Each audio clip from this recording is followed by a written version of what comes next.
زیارت اربعین ہے یہ کب اور کیسے شروع ہوئی؟ اس حوالے سے آپ ذرا ہمارے سامعین کو بتا دیں۔ جی یہ بھی ایک بہترین سوال ہے اور اس کے بارے میں بھی لوگوں کو جاننا ضروری ہے۔ اس سے پہلے میں ایک چھٹے امام کی ایک حدیث بیان کرنا چاہوں گی۔ جی جی۔ صادق علیہ السلام فرماتے ہیں جو کوئی پیدل ہمارے غریب جد حسین ابن علی کی زیارت کو جاتا ہے خدا اس کے ہر قدم کے عوض ہزار ہزار نیکی لکھ دیتا ہے اور ہزار ہزار برائی کو مٹا دیتا ہے۔ یہ کتنی بڑی جزا ہے۔ اللہ اکبر۔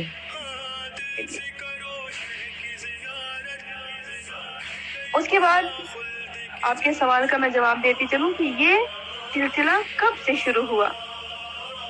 اگر ہم دیکھیں اس سلسلے کو کہ یہ اربعین پر پیادہ روی، اربعین پر زیارت حسینی کا سلسلہ اگر ہم دیکھنا چاہیں تو سب سے پہلے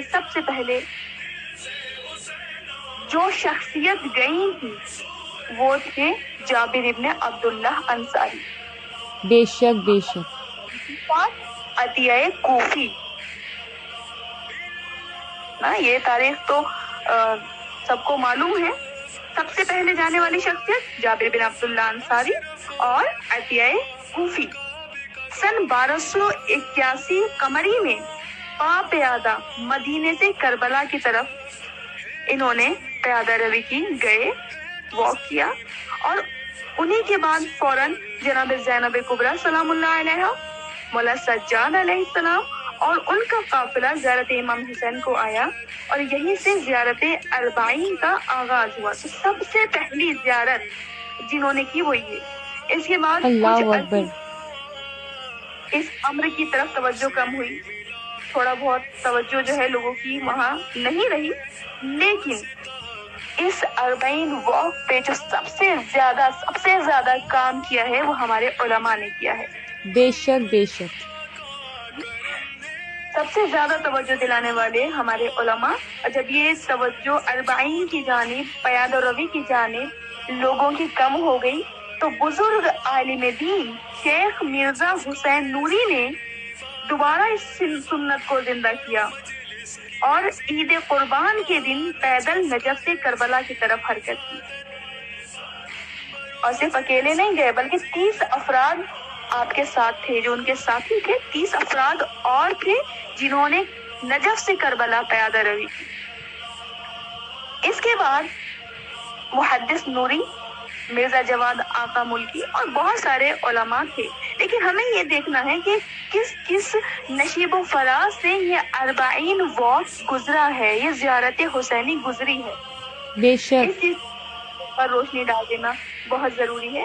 دیکھیے واقعہ عاشورہ کے بعد بنی امیہ کے دور میں ہی ایک بارگاہ امام حسینی بنا دی گئی، ٹھیک؟ بنی اسد اس کے گرد زندگی گزارتے تھے۔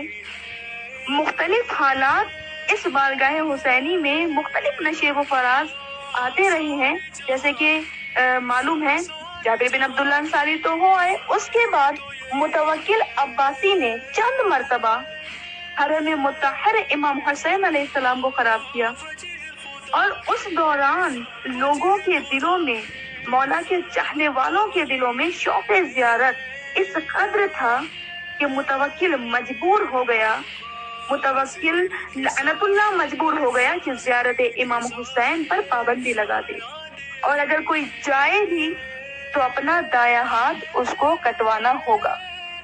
دیکھیں ظالم کی سازشیں، دیکھیں اللہ، اس نے یہ سوچا ہوگا یہ حسین سے عشق بھی ایک ایسی ہی عشق ہے جیسے دنیاوی عشق ہوتا ہے کہ تھوڑا سا امتحان لے لیا اور اس کے بعد یہ عشق ختم ہو گیا، لیکن وہ جانتا نہیں ہے حسین سے عشق کی منزلیں وہ ہیں کہ جس کے پیمانہ ہی نہیں بنا کہ کوئی اس کو بے ناپ شک بے سکے۔ شک، کیسی محبت ہے ایک زائر حسین میں مولا حسین کے لیے۔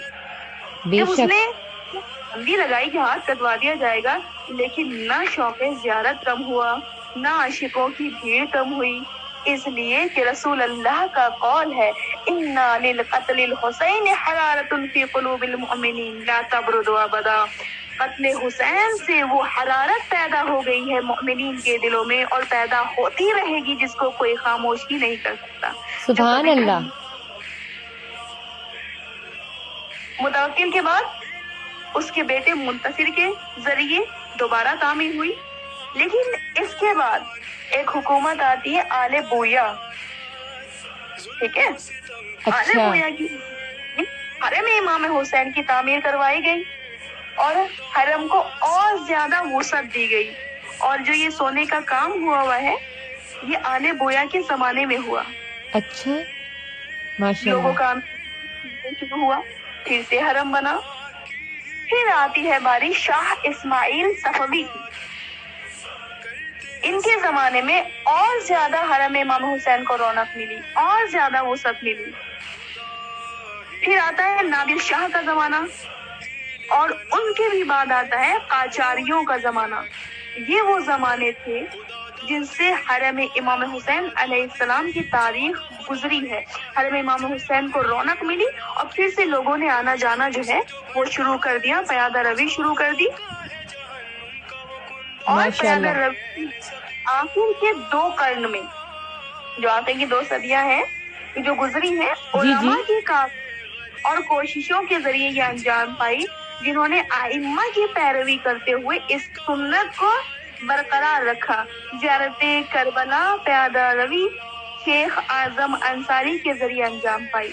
واہ واہ, کیا بات ہے.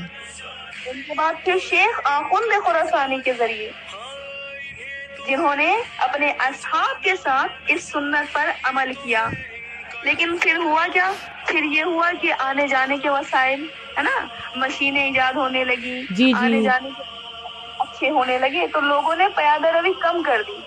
زیارت پر جاتے تھے لیکن تھوڑا سا کم ہو گیا, اب ان کا استعمال زیادہ ہونے لگا. لیکن پھر یہاں پر آئے علماء, پھر آئے سنت ائمہ پر عمل کرنے والے. تبھی تو کہتے ہیں نا العلماء ورثۃ الانبیاء. یہی ہے جو امام کی سنت کو زندگی دینے والے ہیں, یہی ہے جو امام کی سنت کو احیاء کرنے والے ہیں. آئے کون؟ آیت اللہ سید محمود شہرودی. انہوں نے اصرار کیا کہ لوگوں کو پیادہ روی پہ جانا چاہیے, لوگوں کو 40 واک پہ جانا چاہیے. اور یہی وہ زمانہ تھا کہ ایران کے لوگوں نے بھی بڑھ چڑھ کے 40 کے لیے حصہ لیا تھا. اس کے بعد پھر تاریخ کا برا دور آتا ہے. وہ کون سا دور؟ سعود ابن عبداللہ عزیز, جو حکومت سعود کا بنیاد رکھنے والا. لعنت اللہ علیہ. لعنت اللہ علیہ, لعنت والعذاب فی الدنیا والآخرہ. وہابی فکر تھی اس کی. اس نے پھر کیا کیا؟